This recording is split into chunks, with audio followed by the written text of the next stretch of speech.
Este es el último andar que ofrece la casa en este verano durante el proyecto de Rutas y Andares 2022, proyecto que se ha dedicado a celebrar los 22 años del proyecto y el 40 aniversario de la declaratoria de Patrimonio de la Humanidad de la ciudad de La Habana y el sistema de fortificación. En la mañana de hoy contamos con la presencia del máster arquitecto Raúl Salgado Domenech, profesor de la TIJAI, que nos va a realizar un andar virtual por el reparto de Miramar. Le agradecemos a él también su colaboración siempre oportuna con la Casa de las Tejas Verdes y le deseamos una feliz estancia hoy y que aprenda mucho. Camila, apaga el micrófono. Bueno, bienvenidos a la Casa de las Tejas Verdes, Centro Promotor de la Arquitectura Moderna y Contemporánea del Diseño Interior. Hoy vamos a tratar de adentrarnos someramente, porque esto es un tema que nos llevaría todo el día, el tema de Miramar. Miramar es el exponente de la mejor y más variada arquitectura de la primera mitad del siglo XX. Vamos a ver inicialmente el contexto en que surge Miramar, qué cosa le da origen. Vamos a adentrarnos en su urbanismo, las características de lo novedoso de su urbanismo y sus urbanizaciones y de su arquitectura. Vamos a dejar un poco las ideas para que después ustedes puedan apreciar, caminando por Miramar, las cosas que hemos hablado y otras edificaciones y otros temas que no aparecen, pero que se van a conversar. Entonces, lo primero es analizar en qué contexto surge Miramar. Estamos aquí en La Habana de 1831. Este era el primer núcleo poblacional. Esta era la muralla, era el recinto amurallado, y ya en 1831 la ciudad va desbordando. Este era el primer trazado que obedecía a las leyes de India. ¿Qué decían las leyes de India, de España? Que en climas cálidos había que hacer calles estrechas, medianería, y eso un poco condicionó todo el urbanismo y la arquitectura esta de La Habana Vieja. Las calles angostas, las calles estrechas para protegerse del sol. Y ya llega un momento en que ya la muralla constituye un impedimento y la ciudad se desborda y empieza a desarrollarse bajo los mismos criterios de estas primeras leyes de India. Empiezan a desarrollarse extramuros el desarrollo de la ciudad. ¿Sí? Hasta esta fecha existía esto, existían otros asentamientos como es Guanabacoa, que ya existía un núcleo en regla, donde había un asentamiento de caciques, de indios que ya existía, y Mariana. Eran los puntos que existían en ese momento en La Habana. Ahora, para 1854 hay una consolidación de esto, pero todavía a un carácter todavía no muy importante. Hay que ver que el desarrollo de las ciudades está condicionado por aspectos económicos, aspectos sociales y aspectos políticos. Entonces, en este contexto, 1854, el país ha estado en guerra, los comerciantes han tratado de consolidarse una burguesía criolla, pero todavía hasta este punto no es importante. Y en esta zona de La Habana Vieja se concentra lo que era la burguesía criolla cubana. Entonces vemos cómo se va consolidando y ya se va por la calzada del cerro, ya se van extendiendo otra vez la ciudad, pero siguiendo los mismos patrones de esta arquitectura, la sinuosidad, la medianería, o sea, una casa pegada a otra, la acera inmediatamente, la vivienda con su fachada libre, sin otro acceso. O sea, eso va a ser característico de esta etapa. Ahora, esta es la calzada del cerro, o sea, generalmente por donde había un camino se iba consolidando sin un patrón de diseño arquitectónico, sino siguiendo las mismas sinuosidades espontáneas de un crecimiento incontrolado y no planificado de la ciudad. Ahora, ya entre 1859 y 1869 se diseñan los nuevos repartos del Carmelo y el Vedado. No podemos entender Miramar sin antes ver lo que representa el Vedado en el desarrollo arquitectónico y urbanístico de la ciudad. A finales del siglo XIX y principios del XX, ya el Vedado Habanero constituye el asentamiento preferido de la burguesía criolla cubana, que ya va abandonando paulatinamente La Habana Vieja y va trasladándose a este nuevo reparto que empieza a crearse. Primero, cercano a Río Almendares y hasta lo que es hoy Paseo, lo que se conoce como el Carmelo y el Vedado, que luego se le denomina todo como Vedado, pero aparece como reparto Carmelo, próximo al río. Y el Vedado, fíjense que la ciudad, si vieron, desde el Castillo de Tareja hasta aquí llegaba el asentamiento, y constituye el nuevo desarrollo ya. Ahora, ¿qué pasa con el Vedado? Que ya el Vedado marca un cambio total en la concepción del urbanismo y la arquitectura en Cuba. Primero, aparecen ya las calles rectas, las manzanas cuadradas de 100%, las calles de 8 metros de ancho. Ya se olvidaron las leyes de India, porque ya el país se va incorporando a la modernidad que va viniendo de los Estados Unidos, de Europa, y antes de que surgiera la ciudad jardín en Inglaterra, pues ya La Habana tenía los patrones de la ciudad jardín internacional. ¿Qué cosa era? Dos grandes avenidas, muy similar a lo que fue después la Quinta Avenida.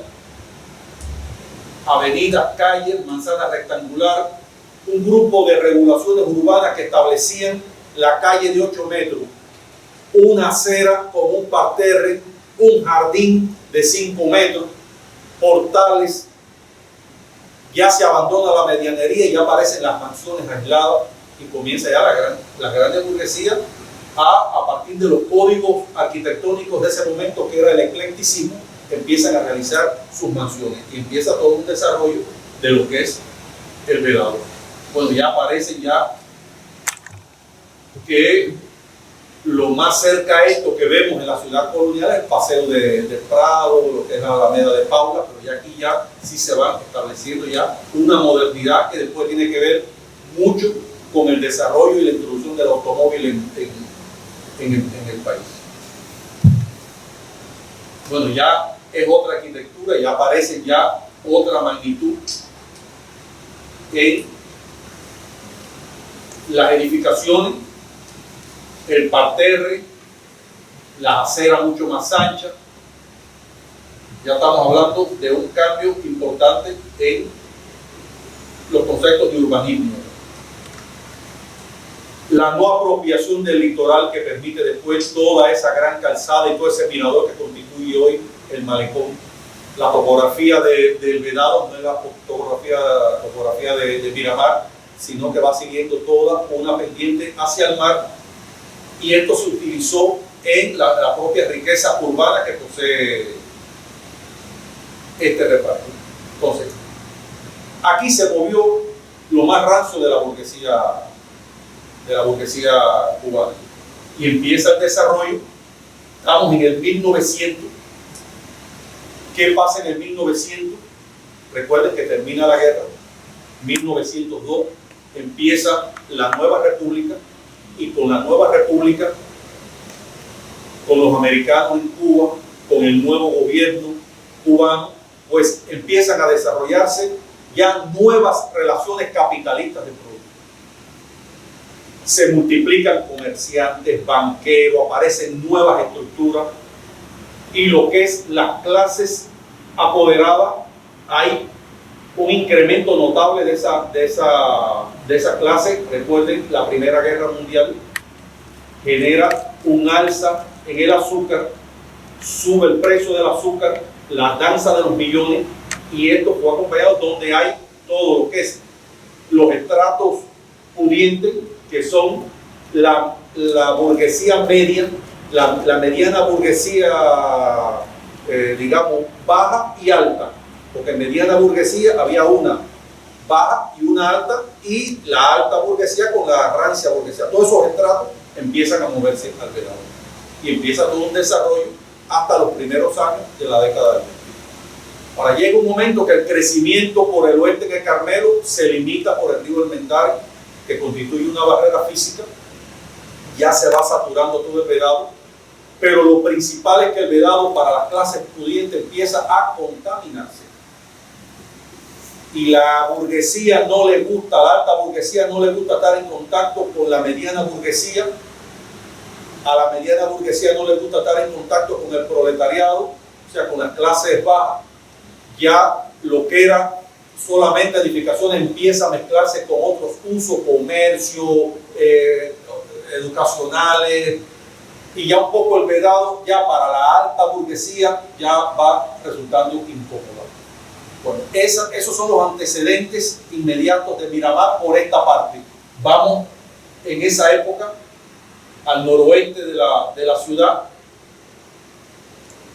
Ya Marianao existía, ya Marianao era un punto importante.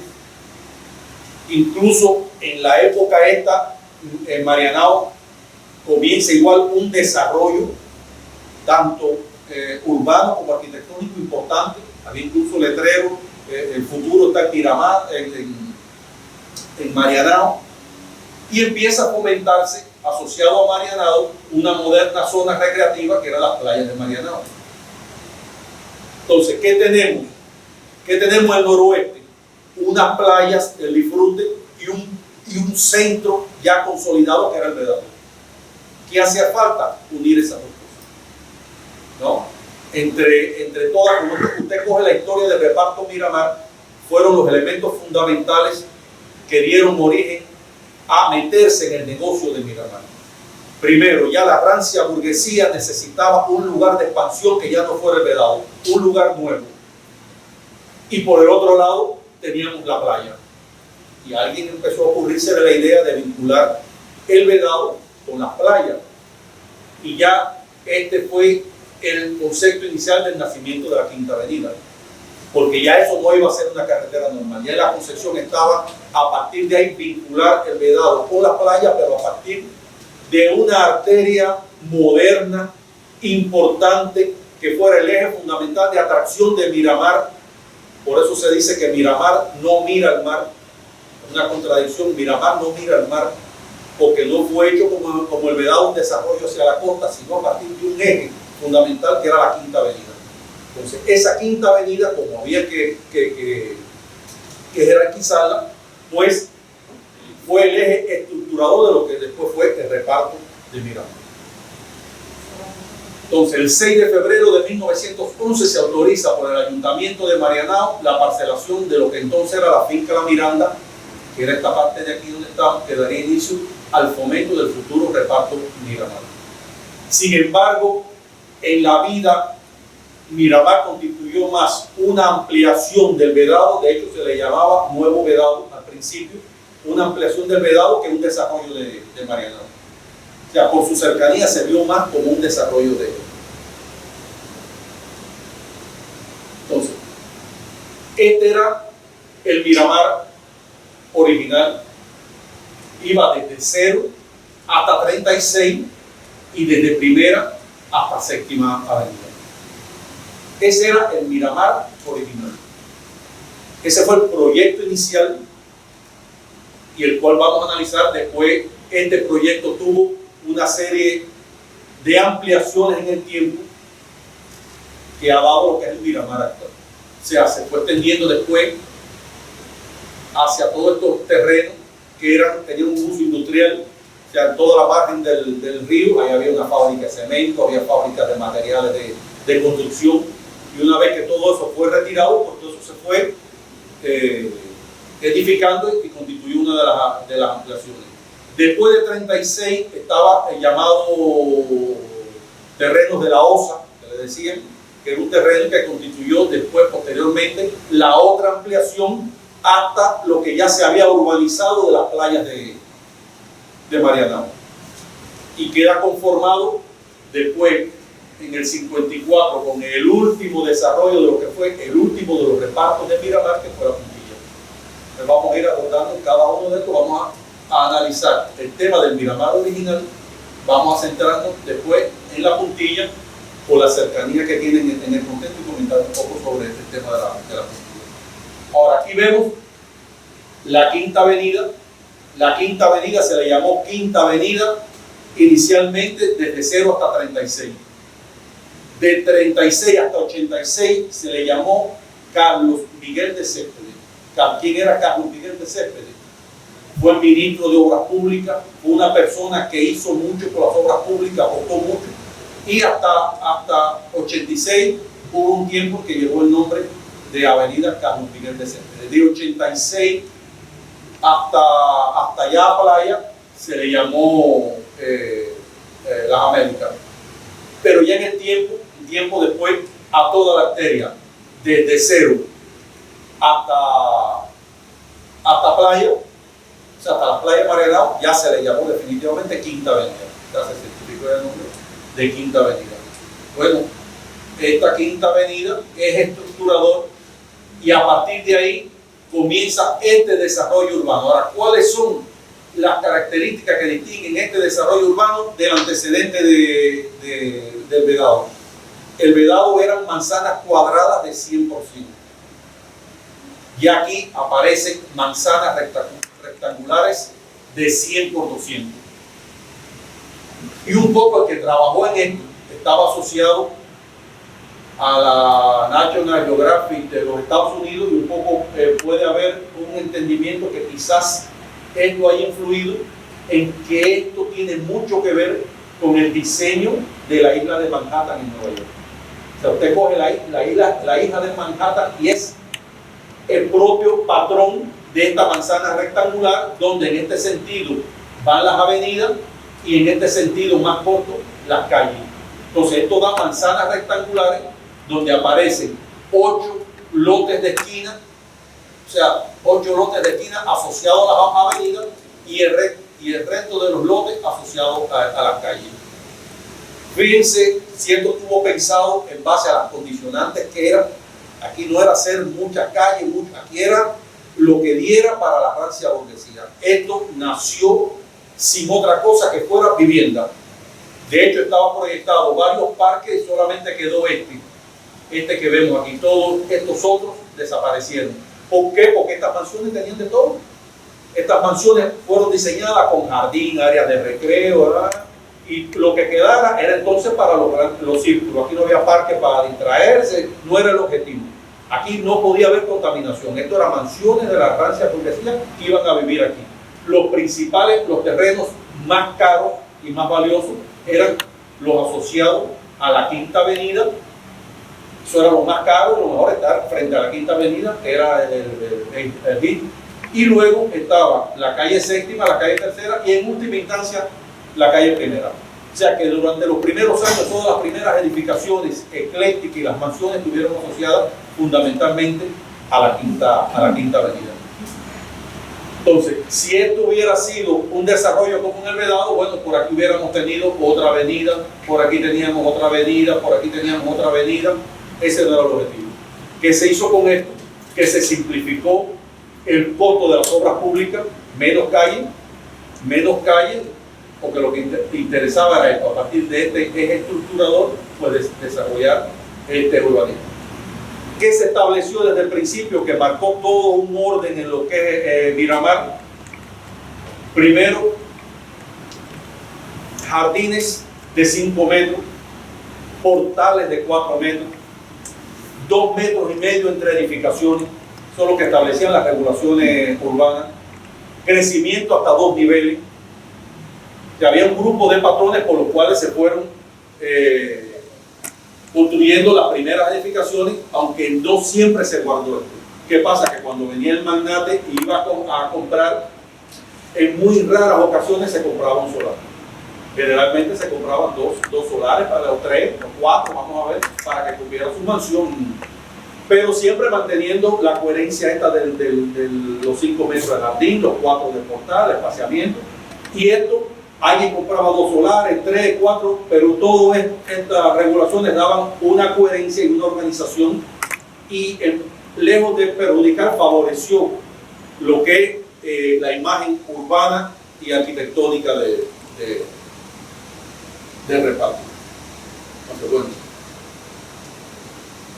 vamos a ver otro tema, el Almendares, barrera física, cuáles eran las vías de comunicación entre lo que era La Habana y Marianao. Bueno, existía inicialmente el paso por Puente Grande, que era naturalmente por donde se comunicaban históricamente estos dos asentamientos. Ya en el 1911 se construye el puente Upper, que es el actual puente Almendares. Ya era un vínculo importante, pero estaba allá arriba. O sea, para unir el Vedado por aquí no era factible porque estaba todavía toda esa zona sin urbanizar. No era factible para lo que se quería. De ahí que en el 1915 la compañía de tranvías ejecuta el puente de hierro. Esta actual es una réplica de lo que fue el puente de hierro original, que tenía una línea de tranvía que ya sí permitía comunicar ya por esa vía el Vedado con lo que era el desarrollo ya inicial de, fíjense, en 1911, en 1915, unos años después ya existía este acceso, lo cual favorecía el ingreso al futuro Reparto, pero realmente lo que dio el impacto decisivo fue el puente de Pótico, que se inauguró el 27 de febrero de 1921, estuvo activo hasta 1958, que fue demolido para construir el túnel que se empezó en el 58 por Batista y lo inauguró Fidel en el 59. Entonces, este puente fue fundamental porque fue prácticamente quien estableció el acceso directo que faltaba entre la Quinta Avenida y la calle Calzada del Vedado. Y ahí fue el vínculo que potenció el desarrollo de Reparto, tanto en construcción, de todo lo que hacía falta para llegar a Reparto. Y bueno, permitió, una vez que entre, llegar a dos hitos importantes que todavía se mantienen hoy: la Fuente de las Américas, que en un tiempo se le llamó la Fuente Luminosa, y la Casa de las Tejas Verdes.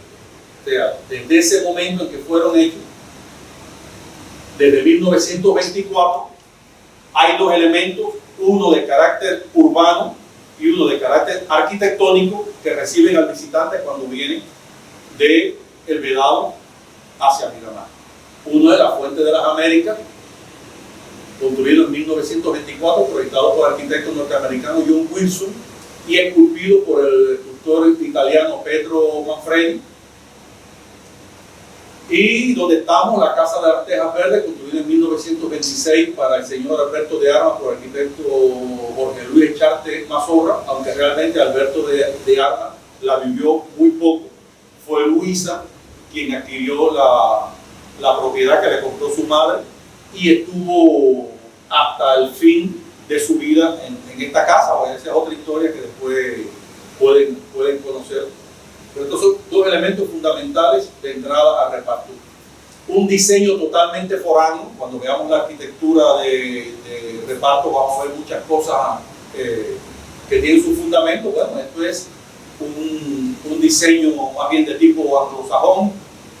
Si ustedes se ponen a ver en la carpintería, todo esto es para la nieve, no es para el clima, pero sin embargo da un aspecto interesante que llama la atención. Es casi improbable que usted entre y no mire. Yo que trabajé aquí un tiempo, todavía yo me muevo y voy pasando en carro y la cabeza sola es así, mira, porque realmente llama la atención, una cosa exótica dentro de, y bueno, da la bienvenida.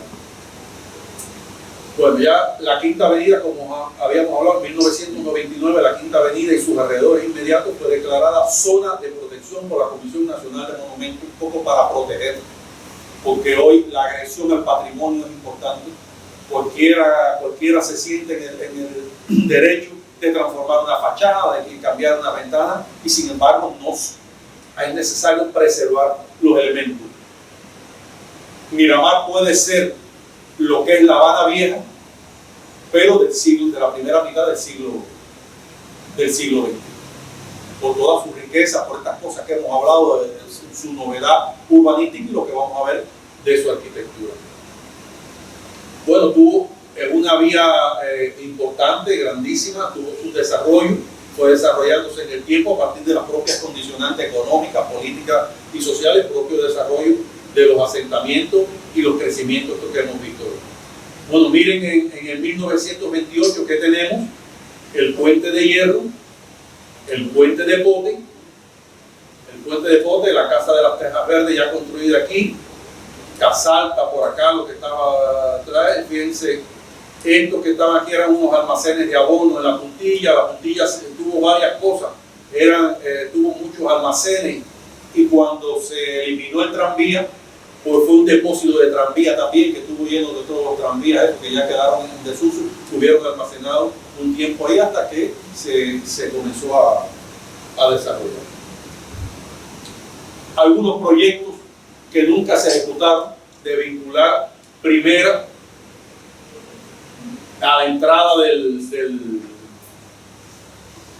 de la desembocadura de Almendares, nunca se ejecutó, y otro por acá también, en el puente de hierro, por suerte nunca se construyeron, porque no sé que hubiera tenido una altura importante, hubiera cerrado el ingreso de la navegación por el río Almendares, que en este tiempo se navegaba y entraba. De hecho, el puente de pote era levadizo, abría y permitía el paso de embarcaciones por el río Almendares. Bueno, estos son proyectos de 49 que felizmente no se ejecutaron. Bueno, elementos asociados a la Quinta Avenida está la Copa en 42 y la torre reloj de la Quinta Avenida, que fue construido entre 1921 y 1924, diseñado por el norteamericano John Duncan, y que es hoy imagen y símbolo del actual municipio de Playa. Importante hito desde el punto de vista arquitectónico y urbano. Ahora, vamos a entrar ya a algunos chismes y algunas cosas de la arquitectura de Miramar. Como vemos, las primeras mansiones siguiendo el estilo ecléctico, que era, o sea, prácticamente aquí lo que vino, el eclecticismo del Vedado, vino inicialmente para Miramar. O sea, yo quiero una mansión ecléctica de 2 niveles, y eso fue lo primero que aquí se asentaron diferentes personajes. Cada mansión tiene su historia. Esta misma, la mansión en Quinta Avenida, esquina 18, que es la actual embajada de Vietnam, fue la residencia del cienfueguero Nicolás del Castaño Padilla y su segunda esposa de 1919. Nicolás Cienfueguero era un comerciante importante y sobrino del propietario cubano con la mayor fortuna de principios del siglo XX. Ahora este personaje, el 9 de diciembre de 1939, saliendo por la Quinta Avenida después de pasar el puente de Pote, fue secuestrado por un comando de la joven Cuba, fue llevado a unas cuevas en San Antonio de Las Vegas y se pidió por él un rescate de 300.000 pesos.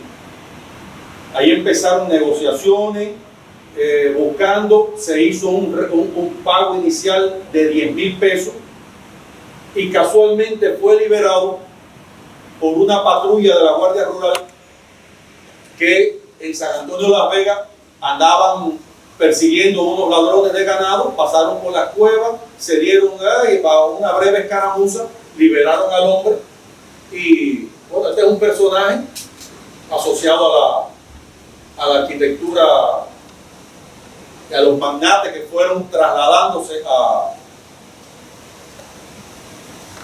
otro chisme que no está la foto aquí, pero está asociado al rey del azúcar, al señor Julio Lobo.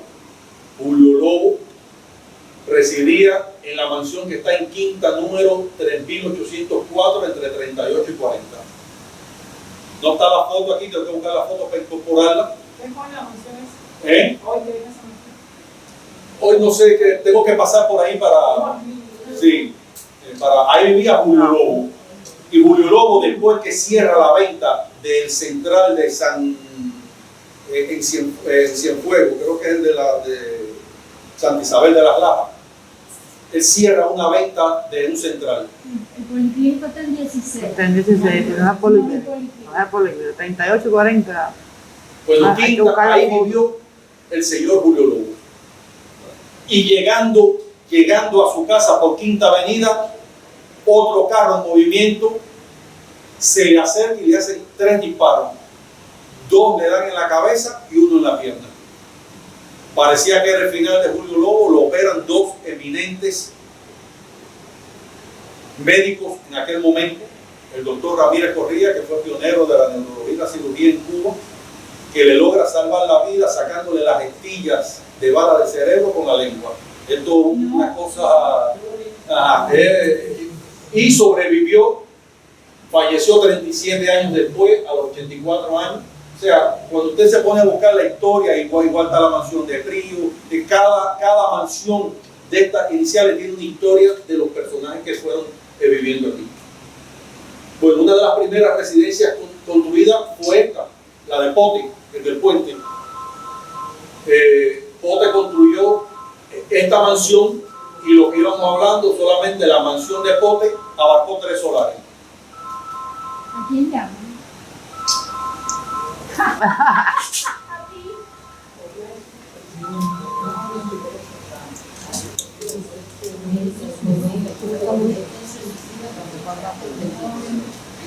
Mira, vinieron las mismas guardias. Sí. La vi que llegaron ahorita por fin.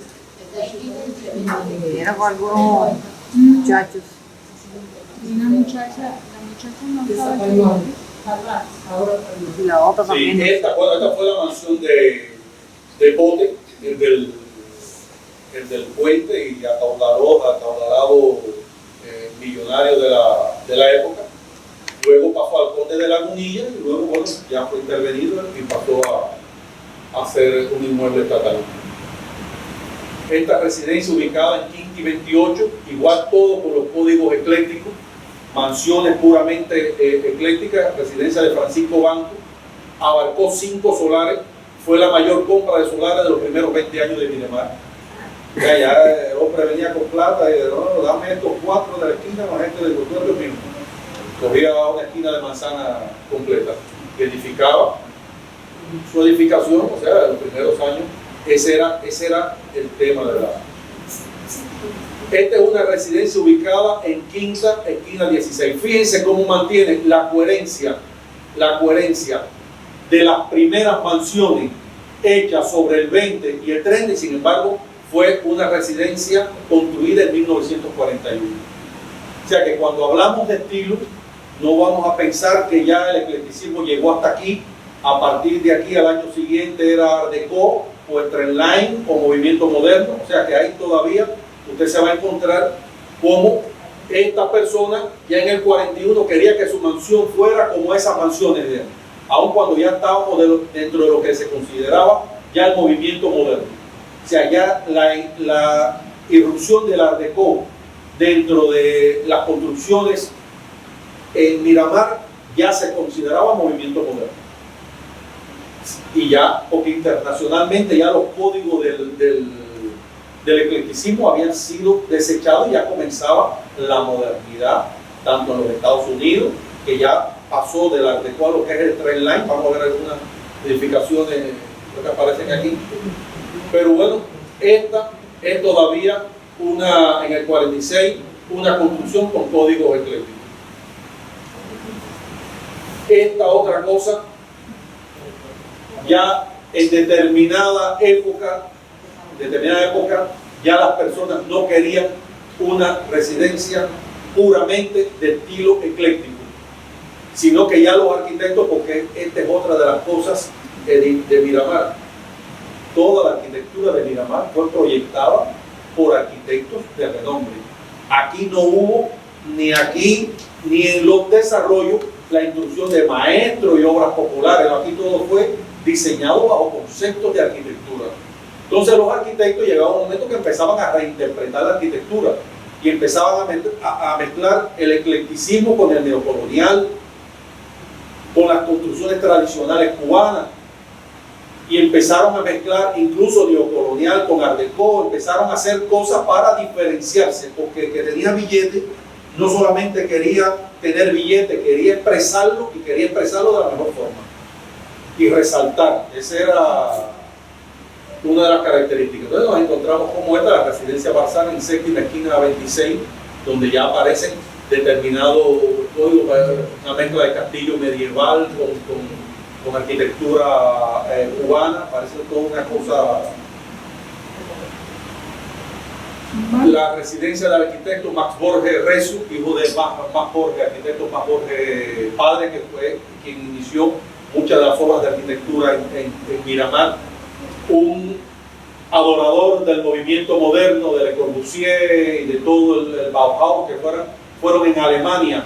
La escuela del Bauhaus fue una de las pioneras en el movimiento moderno, en transformar la arquitectura de todo esto de eclecticismo en una cosa pura, en volúmenes limpios, el racionalismo, o sea, hacer todo lo más racional, darle énfasis a las cosas funcionales y todo lo demás quitarle.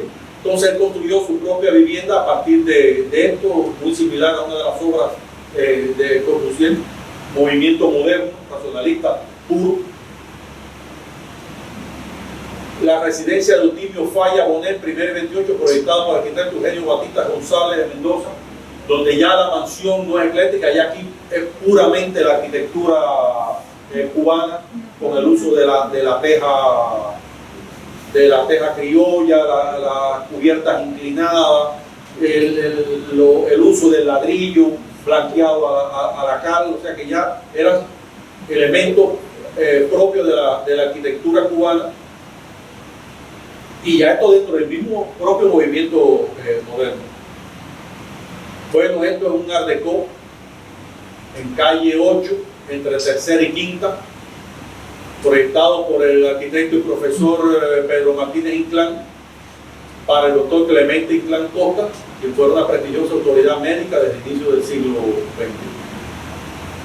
Y hay que decir que ya inicialmente, porque para entender un poco el Miramar que vemos hoy, Miramar empezó en los años 20 con las mansiones y 30, pero ya el propio desarrollo fue imponiéndose con el uso del movimiento moderno, porque mientras esto ocurría aquí en Miramar, en el Vedado seguían construyéndose y seguían construyéndose edificios Art Deco, edificios modernos, ya, porque el modernismo irrumpe en el país a partir de la introducción de nuevas tecnologías.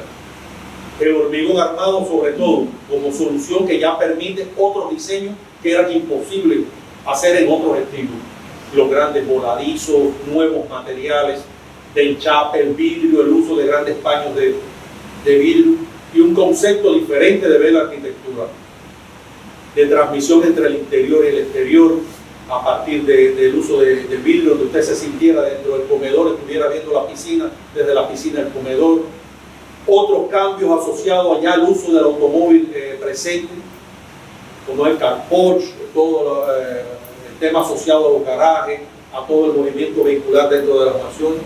Entonces, este también es un estilo Art Deco dentro, y como este hay mucho, sobre todo en tercera, y en tercera hay mucho desarrollo de edificaciones Art Deco que se consideró movimiento moderno antes del otro movimiento moderno. O sea, antes de ya las otras líneas que vamos a ver, antes de Max Borges y esto, era lo que se consideró la modernidad, porque íbamos saliendo ya del eclecticismo, y esto era en su tiempo, años 30, la modernidad. Y bueno, ya a partir de una época determinada, ya estamos en los años 40, ya en los años 50, donde el uso del edificio multifamiliar ya se hacía necesario en prácticamente toda La Habana. O sea, ya cuando vamos pasando los años 40, ya el desarrollo de Miramar se une con la consolidación del Vedado y el desarrollo de otros repartos, como el reparto Holly, la Víbora, muchos repartos. Y ya la gran burguesía para esta época ya empieza a ver que Miramar ya no es el lugar de ellos. Y empiezan a salir para Tabey, para Billboard, ya esto le quedó chiquito. Y empieza ya así todo un proceso de desarrollo a partir del 40, con el movimiento moderno, se van transformando las regulaciones iniciales urbanas, esas se va dando más flexibilidad para el uso de los solares, de los terrenos, de las alturas, donde ya se autoriza el crecimiento hasta 4 o más niveles en las edificaciones y ya va un poco cambiando el concepto de urbanismo, aunque siempre manteniendo conceptos de parterre, como ya el tema del uso de jardín ya se va limitando, pero siempre hay una coherencia, entre los años iniciales, los primeros periodos, a esta modernidad de los edificios y las mansiones que se van. El trend line, que es una evolución del Art Deco directamente de los Estados Unidos, donde un Art Deco, pero un Art Deco ya con líneas curvas, donde se enfatiza mucho más la horizontalidad con la verticalidad esa del Art Deco, y ya empiezan a haber muchas mansiones de este tipo ya de clase media baja y media alta, porque ya el reparto empieza a asumir ya prácticamente a partir de una época clase media baja y media alta, donde habían profesionales, donde habían banqueros, comerciantes, médicos, arquitectos, etcétera, etcétera, etcétera, que eran fundamentalmente, por ahí estaba la burguesía media. Todavía para el proletariado esto estaba vedado. Los edificios multifamiliares tenían una superficie de 120 metros cuadrados, había que pagar garaje abajo, tenían cuarto de criado, o sea, todavía eso era vedado para otra cosa que no fuera burguesía o media o alta. Bueno, ya estos códigos que un poco van entre el neocolonial, ya se va fundiendo, no hay cosa pura, sino que ya, pero todo con una misma riqueza, una misma coherencia dentro del reparto. Bueno, como habíamos dicho, fundamentalmente en los inicios fue Quinta Avenida, Tercera y Séptima, donde se ubicaron las principales mansiones eclécticas de los primeros años. Fue quedando ya lo que es Primera y Tercera. Para el desarrollo de Tercera, es por eso que aparece más Art Deco en Tercera, o acá por Séptima, y Primera, ya más vinculado al desarrollo de reparto. Y todo esto coincidió ya con una extensión de reparto de 36 en adelante y todo el crecimiento en altura. Ya ahí empieza una riqueza mayor ya de lo que es el reparto comunitario. Para la puntilla, que es otro tema interesante, la puntilla fue el último de los repartos en desarrollar.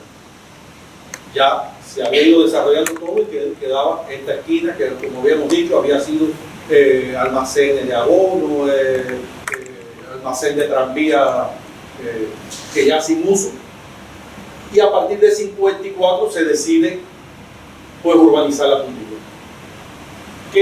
¿Cómo fue la urbanización de la puntilla? Bueno, la puntilla es, cuando se habla de Miramar, se dice que en Miramar convergen el río y el mar. Incluso hay de Felicia Chateló una cosa poética que el surgimiento de Miramar está condicionado donde se besan el río y el mar. Bueno, realmente el beso del río y el mar es en el desarrollo de la puntilla, que es donde viene toda la ensenada del río con el mar, y esto nunca estuvo urbanizado. O sea que este desarrollo del 54 es quien realmente posibilita, en términos de arquitectura y urbanismo, el beso entre el río y el mar. ¿Cómo se diseñó el urbanismo de la puntilla? Pues siguiendo la calle Tercera y siguiendo la calle Primera, que se le llamó Avenida del Golfo, a esta que bordeaba la costa, y Avenida del Río, esta que bordeaba el río. Entonces, siguiendo la propia topografía de esta península, hacía esto y miraba por ahí. Y a partir de la calle Cero, pues se incorporó la calle A, la calle B y la calle C. Y se parceló completo. Aquí no había esto sí fue parcela y todo esto se parceló. Por suerte, del 54 al 59 hubo poco tiempo, no se llegó a apropiar todo esto, o sea que prácticamente quedó libre para ojalá en un futuro algo se pueda hacer ahí sin tener que demoler ninguna edificación, porque está libre. Esto ahora es Diente Perro y esto es... Al triunfo de la revolución habían aquí unas 30 y tantas obras edificadas. Esta construcción que está aquí, este edificio que está aquí, donde se unen los dos, unas 10 construcciones que había en calle en Cero, en la manzana que da para Cero. En calle A había unas 6 construcciones, igual que en B y en C, y aquí por Tercera habían unas 10 construcciones también para esa época, y por calle del Golfo solamente el edificio Río Mar. Ya vamos a hablar ahora del edificio Río Mar. O sea, miren aquí, más o menos una foto donde se ve prácticamente, aquí se ve el edificio Río Mar, se ven aquí algunas edificaciones, sobre todo edificios multifamiliares, algunas viviendas, este edificio que está aquí en la esquina, algunas edificaciones por aquí, o sea que prácticamente tuvo un desarrollo muy poco hasta el triunfo de la revolución. Prácticamente en arquitectura, movimiento moderno, ya en esta época del 54 ya todo lo que había era movimiento moderno, ya se habían abandonado otros códigos de arquitectura, o sea que todas las edificaciones, tanto en edificios como en viviendas unifamiliares, seguían un patrón de movimiento moderno. Bueno, vamos a hablar de este personaje, el señor Alfredo Ornedo, senador. Hay una historia ahí bonita que Celia quien se la sabe. Este hombre pretendió una muchacha que era acaudalada, él era un Dice muerto de hambre, que era chofer. chofer de la casa de unas personas ricas y él se enamora de, ¿cómo se llama? Blanquita. De Blanquita. De Blanquita y se casa con ella. Blanquita es aborrecida por su familia, la botan de la casa, pero él le dice, no te preocupes, que nosotros vamos a vivir bien. De chofer se convirtió en eso que... Yo voy a hacer fortuna. Voy a hacer fortuna. Y hace fortuna, se convierte en senador. Se dice que algún negocio turbio tuvo que tener para llegar a este nivel. Dicen que estuvo vinculado también con Batista. Y él, bueno, hace el Teatro Carlos Marx, que le pone el Teatro Blanquita. Y hace... Sí, aquí, bueno, lo primero que nadie sabe cómo insólitamente se apropió de los terrenos que van desde la Puntilla hasta bien. Todo eso y ahí construyó. No sé. Puede ser, sí, porque él tuvo inversiones en varios lugares. Y puede ser, Ornedo invirtió en varias cosas, pero aquí específicamente en Río Mar, el Hotel Rosita de Ornedo. La foto lo favorece, ¿no? Porque yo no lo veo tan mulato. De hecho, una de las cuestiones era mulatico. Sí, él nunca fue aceptado por la sociedad. No, por Sí. eso no le dejaban entrar a los clubes tampoco. Y socio de Batista porque estaban en el Y mismo. además era dueño de Cristina Naranjo. No, él lo manda a construir, Sí. él y Batista, Sí. porque no lo dejaban entrar a los otros clubes. Y entonces ahí ellos construyeron su club para poder tener un club. El mejor club que construyeron, es una maravilla. ese club. Es un personaje que, bueno, en la época hay que comentar porque Oye, de chofer ahí, vaya. y ahí Tuvo que tener un buen negocio. y la canción esa de Ligia Elena está contenta y su familia está oficial fue por eso. Entonces, bueno, el Blanquita, hoy Carlos Mar, el Rosita, hoy Sierra Maestra, el Cristino Naranjo en aquel momento. Que Rosita entonces es otra parte de la historia. Rosita fue la segunda esposa, pero que a la vez era la enfermera, porque Blanquita enferma y él contrata a Rosita como enfermera. Al final Blanquita muere y él se casa con Rosita y le construye un edificio hermoso a Rosita cerquita de Blanquita.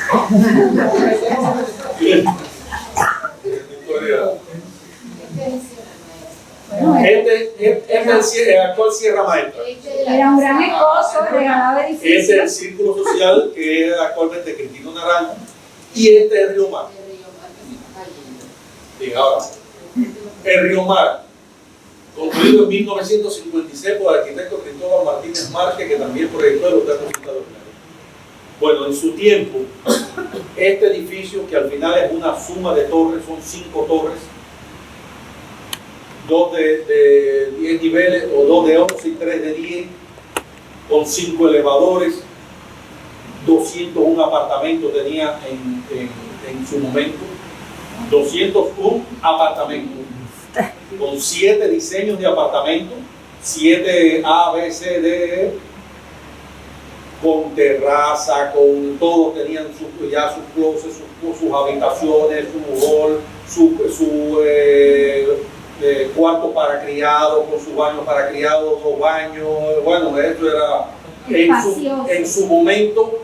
Esto tenía los servicios de los hoteles de élite de La Habana. Esto tenía planta de teléfono, tenía incineradores, tenía parqueo, 200 vallas de parqueo en el sótano, tenía 2 piscinas, una piscina para adultos, una piscina para niños, un pequeño malecón, un paseo marítimo donde se deleitaba la gente. Ahí sí es verdad que Miramar miraba al mar en este punto de aquí, porque tanto del edificio como en su tiempo fue el primer edificio de propiedad horizontal con vista al mar.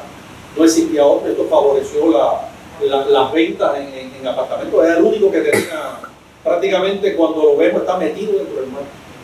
Está metido dentro del mar. Tenía en planta baja espacio para hacer fiestas.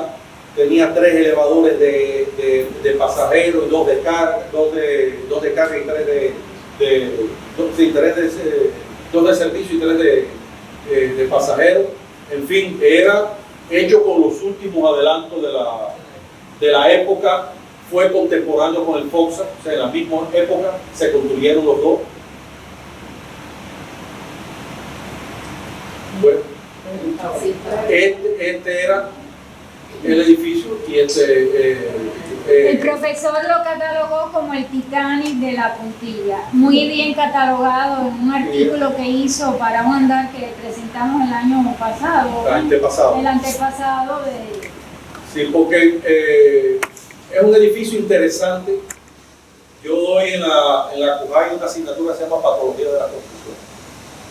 Cuando usted analiza las patologías de las construcciones, todo lo que está en la primera línea del litoral, todo lo que está en la primera, se considera por la norma cubana 120 de altísima agresividad, porque el mar, los cloruros, los sulfatos afectan todo lo que es el metal, ya sea directo o formando parte de estructura, en caso de hormigón armado. Pero además la carbonatación acaba con los revestimientos. Sin embargo, fíjense cómo este edificio, que uno con otra asignatura quedó en ese segundo semestre, que se llama mantenimiento y reparación de edificios. Esto ha sido una edificación que en 40 años ni ha tenido mantenimiento ni reparación. En la primera línea del litoral, por aquí ha pasado la tormenta del siglo. Cuando triunfó la revolución aquí, esto solamente habían alquilado un grupo de personas, las 20 y tantas, ahora no recuerdo la cantidad que eran los que quedaban en ese monto. Muchos abandonaron el país cuando triunfó la revolución y al final se quedaron, en estos momentos hay unas 14 familias viviendo ahí, que vivían en diferentes puntos, y en un momento que se hizo un alarde de reparación se concentraron en el primer núcleo de aquí, el primer bloque de aquí. Ahí las 14 familias. Luego no se hizo nada porque además mientras el tiempo más pasa va demandando mayor financiamiento, y realmente en las condiciones ya de hace unos años ya era difícil. Ustedes saben que recuperar en Cuba estas edificaciones tiene que ser que sean sostenibles, sustentables después y que paguen la. Cuatro Caminos, que ahorita Cuatro Caminos estaba hecho tal. Yo visité Cuatro Caminos cuando empezaron a formarse, ahí había cooperativas, había empresas estatales, pero eso estaba lo que era la parte estructural hecha tal con condiciones. ¿Qué se iba a hacer ahí? Un mercado que se iba a vender después de divisa, iba a recuperar.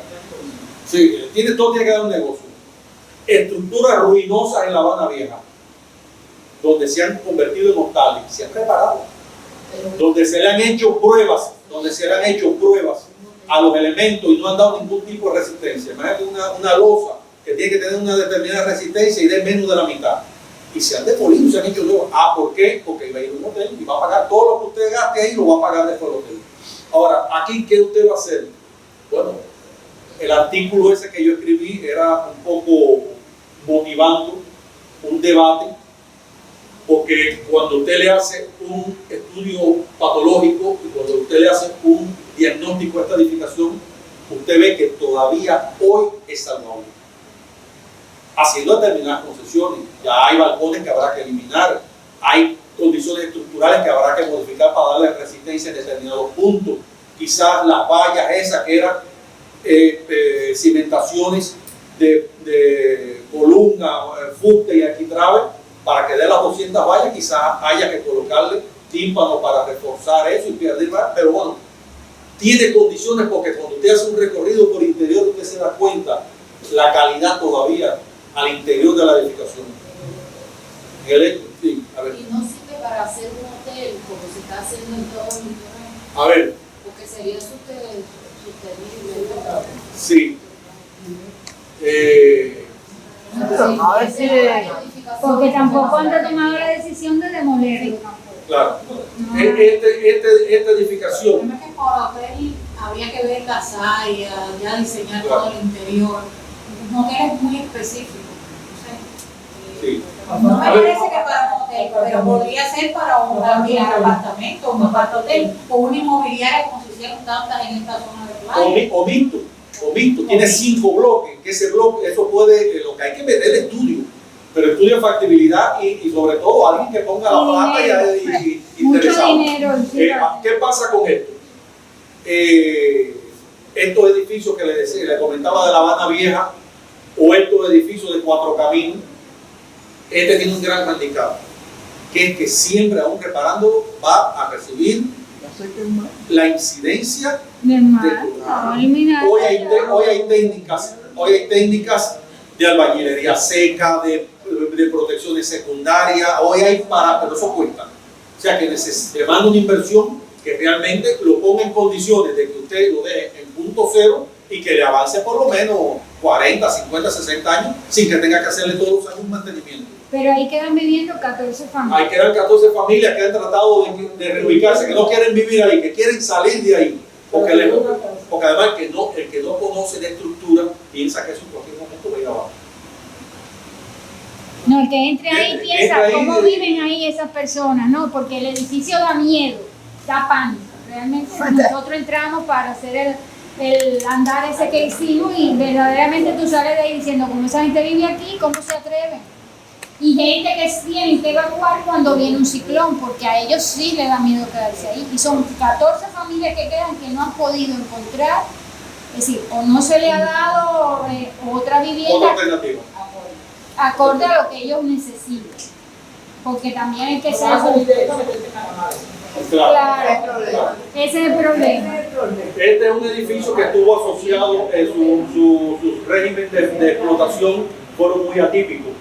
O sea, estuvo asociado a, primero, con el triunfo de la revolución, que se queda vacío, las personas que quedan es porque lo estaban viviendo y tenían derecho con la ley de reforma urbana a quedarse con el apartamento, pero quedaron de 200, un apartamento más el pecado arriba. Entonces, lo primero que se empezó a usar fue como alojamiento de todos los técnicos extranjeros, de todo el personal extranjero que estaba trabajando en Cuba, de la Rada, de Checoslovaquia, de Chile, de lo que sea, refugiados políticos, toda esa gente lo iban metiendo allí.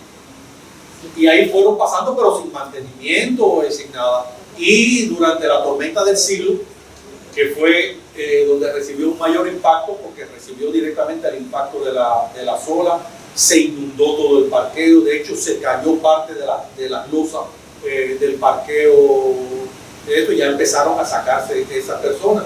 Ya después vino, todo el mundo sabe, el periodo especial, ahí después pasó a Palco, y se quedó en un limbo hasta el día de hoy. ¿Y las piscinas? Las piscinas están para demoler. Las piscinas se fueron deteriorando, son de hormigón armado, se fueron deteriorando. El paseo marítimo, la misma tormenta del siglo y otras entradas de frente frío y fenómenos atmosféricos lo fueron destruyendo, porque eso es hormigón, usted no le da mantenimiento, la ola lo descarga, lo va destruyendo, y hay momentos donde el oleaje entra hasta el interior de él. Hoy sí hay peligro de derrumbe inminente de un grupo de balcones que están en lo que alguien catalogó como estática milagrosa. Estática milagrosa es que están ahí, ha perdido los aceros, está puesto ahí, pero cualquier efecto, cualquier golpe de ola, cualquier puede, o sea, tumbar cualquier balcón, pero son cosas puntuales. Ahora, la integridad de las torres todavía está, porque es un diseño tan bueno y tan bien hecho que todavía se da el lujo de resistir un poquito más. ¿Hasta cuándo? No sabemos. Bueno, esto era más o menos el estilo. Este es el edificio que está donde se encuentra la avenida de Río con la avenida de Golfo, o sea, primera con tercera, que está en la esquina, un edificio moderno, mirando directamente hacia el Vedado. O sea, la fachada de esto es al Vedado, para el que tenía añoranza del Vedado ahí, con toda la desembocadura de Río, tiene unas vistas realmente muy hermosas, porque toda la entrada se conserva muy bien, se conserva muy bien, es decir, ha recibido mantenimiento, todos los códigos del movimiento moderno, todo el uso de los cristales, la transparencia. Esta era la carpintería característica donde en el movimiento moderno se intercalaba la ventana Miami con los paños de vidrio. Poco para usted poder controlar la entrada de aire y la iluminación, que le entrara iluminación. Si usted quería cerrar la iluminación, pues tenía el uso de cortinas también, que podía hacerlo, pero tenía todos los elementos para controlar la iluminación y la ventilación, que eran aspectos importantes. Los aspectos funcionales en el movimiento moderno cobran una gran importancia, unido a las otras cosas que trae este movimiento. Bueno, estos son de los primeros edificios que se fueron construyendo también, edificios de departamentos, tanto en cero como en tercera, en A, en B, en C. Viviendas unifamiliares ya con un código del movimiento moderno. Ya todas estas cosas son del movimiento moderno. Los amplios aleros que posibilita ya el uso de hormigón armado, ya con conceptos acabados de diseño de hormigón armado, donde permiten amplios voladizos, el uso de spotlight en los exteriores, el uso de la jardinería, las plantas bajas libres, las transparencias, como hemos hablado en los paños de cristal, bueno, las fachadas ya poco articuladas como bloques, como concepto, ya la rigidez de las otras cosas se van perdiendo y se va haciendo ya movimiento sí. En la puntilla, las manzanas tienen el mismo tamaño, son rectangulares, 100%. A ver, no. Por las características de la península, ¿qué es lo que se hace? Se coge primera, pero ya tercera ya va bordeando la península que va entrando y se unen las dos. Y lo que hace es que se unen esas calles, ya siguiendo incluso el crecimiento ya de Miramar ya abandona el concepto de la manzana rectangular. Y de 36 para allá ya abandona, sigue siguiendo algunos, pero ya no es estrictamente, o sea, este concepto que hemos hablado de esta prácticamente fusilar a Manhattan, excepto que Manhattan tiene toda la zona de los lagos centrales, donde se ve todo el trazado en Miramar. Eso es solamente desde 0 hasta 36 y de primera hasta séptima. Ya después se mantiene una coherencia en cuanto al uso de las vías, el ancho de las vías, que se mantiene aquí en la puntilla, el mismo ancho de las vías, el uso de parterre y, en sentido general, el uso de una buena construcción. O sea, aquí no hay constructores populares, como en Dielductú, como en el Cerro, como es, donde ya son maestros de obra, con albañiles haciendo cositas. O sea, aquí prácticamente toda la arquitectura es una arquitectura hecha, sólida, hecha por arquitectos o maestros ya muy capacitados. O sea, ya este tipo de cosas, ya que son naciones del movimiento moderno. El recibidor, esto es clásico del movimiento moderno. Ya existe el carro, y usted le hace un Porsche, donde usted viene con el carro para bajarse cuando esté lloviendo, eso es una cosa que caracteriza al movimiento moderno. Los grandes voladizos, en algunos puntos ponchados para que la vegetación salga, el uso del chape, o sea, todo esto son ya el uso del garaje, todo estos son elementos, ya los volúmenes, el movimiento de volúmenes, la carpintería, todo esto es propiedad del movimiento moderno, que ya en el 54 está muy acentuado, no solamente aquí, sino en Coli, en varias zonas de la ciudad, ya el movimiento moderno alcanza un gran desarrollo. Bueno, ya después del triunfo de la revolución hay inserciones, unas que se adaptan aún con prefabricado el concepto de movimiento moderno, manteniendo líneas un poco coherentes con lo que había. El edificio de La Puntilla, centro comercial proyectado por el arquitecto Choi, Carlos de la Regata y Liliana Martín, un exponente realmente que se integra a perfección a la arquitectura de la última época de la línea moderna, un poco rememorando el trendline ese norteamericano, pero además resuelto con materiales, o sea, técnicamente resuelto, está frente a Río Mar, de forma que recicla todo el embate de la agresividad del medio. O sea, bien concebido,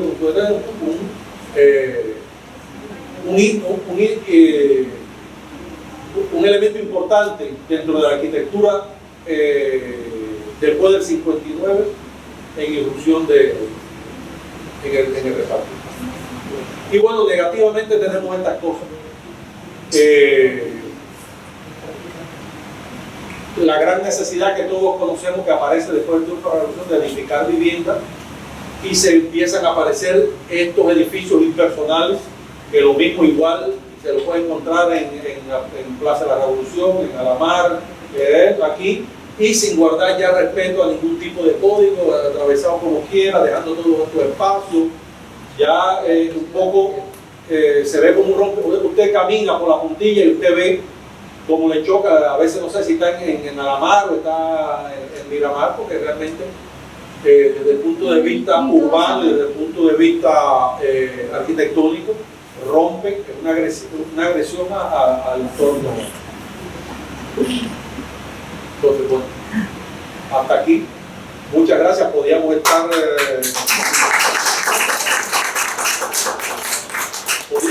hablando toda la mañana de esto, porque es un tema realmente fascinante. Hay muchas otras cosas, muchas otras historias que buscar y mostrar, porque hay cosas interesantes, como decía, detrás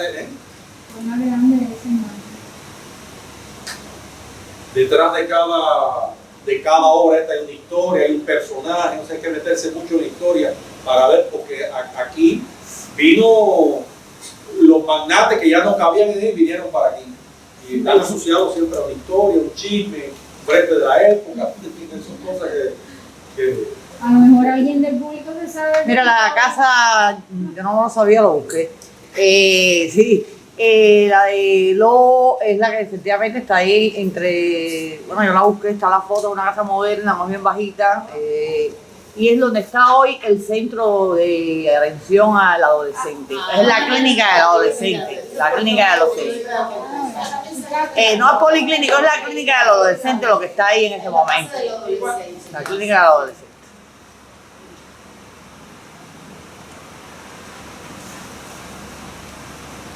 Bueno, ¿alguien quiere preguntar algo? Quería hacer una Sí. pregunta, Sí, cómo no. que voy a estar sentada. Quería saber, ¿habrá alguna conferencia, vamos a llamarlo así, ¿no?, sobre la parte de Siboney y Atapey? ¿Ya no es Miramar o es Miramar? Como no. si en un futuro A ver, van a hacer alguna conferencia sobre estos edificios. Playa Moderno tiene ya contempla otra, que es el municipio Playa, pero inicialmente el concepto de Miramar era este, por eso se le llama Miramar a todo. Hay otro tema a desarrollar que es la arquitectura de reparto después del 59. ¿Por qué? Porque en esta primera época estuvo todo relacionado con la parte inmobiliaria, pero a partir de una época ya con las transformaciones que hemos dicho y los permisos dados no solamente en la parte urbana y arquitectónica, ya aparecen permisos y concesiones para el uso de edificaciones de cualquier tipo. Entonces aparece lo que era el tema religioso, con las iglesias que aparecen en la zona, aparece el tema hotelero, con todo el desarrollo hotelero que hay tanto en Quinta Avenida como en toda la parte posterior, el acuario, Como Cabana, hacia todo. cosas educacionales, recreativas. Eso es hasta el 59, pero después del 59 viene todo un grupo de transformaciones también en esas cosas, en hoteles, en oficinas, de todo. O sea, hay una historia que para bien o para mal algunas han contribuido a desarrollo, pero otras hay arquitecturas patrimoniales que han sido destruidas totalmente por arquitectos que han sido destruidos, pero ha cogido una firma y le ha modificado. Tenemos mansiones proyectadas por arquitectos destacados que han sido destruidas sin conocimiento por la firma. Aquí mismo en Séptima, entre 2 y 4, hay una casa de Salinas. La de Salinas que tenía entonces se lo cortó, creo que del ICR o de alguien. Sí, RTV comercial. Sí, pero eso no hemos hablado, una pregunta a la pregunta que ella hizo. La pregunta es si a la hora de hablar de Miramar podemos contemplar dentro de Miramar a la parte de Simonet y a través de Y en un futuro habrá alguna conferencia. Ella lo que quiere saber si nosotros vamos a preparar alguna conferencia. Se puede hacer un estudio de esa última etapa. ¿Qué pasa? Que esa etapa de un desarrollo muy cortico. Muy cortico porque hay grandes mansiones y grandes ejemplos arquitectónicos, sí, pero están sí, dispersos. sí. Por ejemplo, existe el libro Miramar, Sí. con sus fotos, algunas descripciones Ajá, de las mansiones y todo. Pero como tal, la parte alrededor del parque, Sí. no hay nada, Sí, ninguna es natural. información. Tal vez porque está hasta ahora cerrada. Restringida. Sí, es una zona restringida, Pues realmente. quería saber si en un futuro Sí. se puede saber sobre las cosas, no lo que ocupa ahora, las construcciones que hicieron tiempo arquitectos. Sí, y sería interesante porque es un reflejo, no solamente en Cuba, sino en el mundo, de los movimientos de la burguesía. Fíjense, la alta burguesía que vivía en La Habana Vieja, cuando usted ve las mansiones donde vivía en La Habana Vieja, ya no tiene que ver nada con las mansiones. O sea, los conceptos van cambiando, un poco de alejarse y encerrarse más. Y entonces cuando usted va a Atabey, es prácticamente lo que veía yo en Chile, donde la alta burguesía ya ni siquiera cabía en el centro de la burguesía de Santiago, sino que se retira, ya cogía no 2 o 3 solares, sino 20 solares, se amurallaba con espacio, porque ya quiere tener un campo de golf ahí adentro de su casa, necesita espacio, y entonces ya ese concepto es el que vemos en Atabey. O sea, ya esa rancia burguesía ya empieza a refugiarse, ya ahí sí hay, porque él dice, ya aquí sí no me voy a contaminar con nada. Todo es lo mismo. Y hace una cerca con un portón donde ahí hace eso. Ese es el concepto de... Y lo que pasa es que cuando eso estaba en el desarrollo, llegó como está timando. Y son inmuebles que, pero es interesante. además de la bella arquitectura,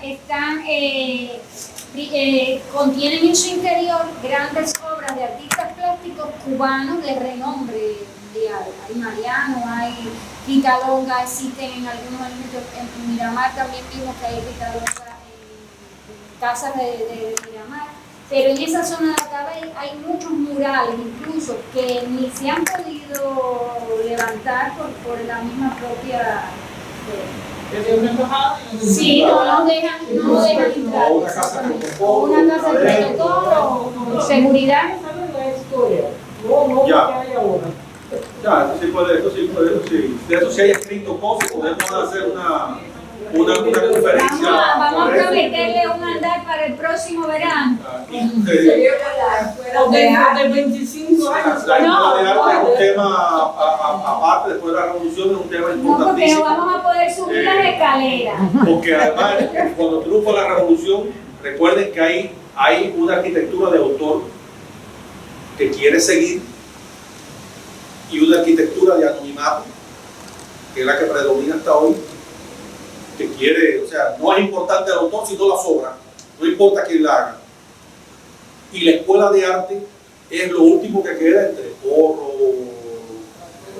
Gotardi, es una obra de autor, es de que cada uno de ellos aprovechando, Hace una escuela. sí, porque por otro lado era Pastorita, Quintana, era todo, y tiene sus valores, tiene un grupo de valores que sería bueno Cubanacán, bueno, en su contexto analizarlo. Ahora, dentro como arquitectura se mantiene más o menos la misma esencia. Usted ve en esas mansiones códigos neocoloniales, cosas todavía eclécticas porque sienten añoranza, cosas modernas. Hay mansiones modernas que, por favor, hay que ponerse la... El laguito, donde está el laguito ese, que es una belleza, el desnivel de completo, el laguito construido en una placa volada, así, levantada por columna, y tú ves una... Yo trabajaba aquí en la Casa de las Tejas Verdes y habíamos quedado después de hacer un andar sobre todas estas cosas después del 59. Pero bueno, yo también me tuve que mover a... Sí, él se movió a buscar tierra. nuevas tierras. Quedó eso. No, regresa y nos apoya, que es lo importante. En menos... Pero bueno, supongo que será difícil hablar de esos dos lugares después del 59. Quizás antes... Sí, hay una coherencia. Después hay muchas cosas que son inentendibles, que hay agresividad y hay de todo, y como decían, toda la arquitectura y el urbanismo está condicionado por fenómenos económicos, políticos y sociales. Coyula se desgastaba hablando sobre la barra del río y hacer, si se hiciera esto. La ciudad no se hace por convocar, no se hace, generalmente se decía que se planificaba la ciudad, bueno, a la mar se planificó y se hizo eso. Pero realmente las grandes realizaciones van apareciendo a partir de coyuntura específica. Cuando se acaba la dominación española y viene la nueva república, la población en Cuba se triplica, incrementa. Las migraciones hacia Cuba son enormes, desde los Estados Unidos, Europa, del campo a la ciudad, toda la reconcentración que se había hecho del campesino que se queda en la ciudad. Comienza el desarrollo de muchos materiales modernos a partir de la Escuela de Chicago y toda la introducción de perfiles metálicos. O sea, hay todo un boom de materiales, y las nuevas relaciones capitalistas que empiezan a desarrollarse, pues demandan grandes compañías constructoras, hay que construir, hay que gastar la plata. Y todo eso es lo que condiciona un desarrollo rápido y armónico hasta cierto sentido de La Habana. La Habana no solamente mira La Habana, de Coli, de la víbora, de todas esas cosas, porque responde a conceptos. Entonces, ahora de qué vamos a hablar, el país en crisis de hace muchos años, país desde los años 90, una gran crisis, realmente lo que se hace, el desarrollo fundamental está asociado al turismo, está asociado a... Pero, ¿por qué? Porque son condicionantes económicas, políticos, o sea, la burguesía tenía plata y ponía el billete, como ahora lo pone la inversión extranjera, se hace hoteles, ¿por qué te pone el billete? Esa es la realidad. Ya, esa es la... Bueno, ¿alguien más? Gracias. Bueno, gracias a ustedes. Si han aprendido algo, bueno, Pues entonces, contentos.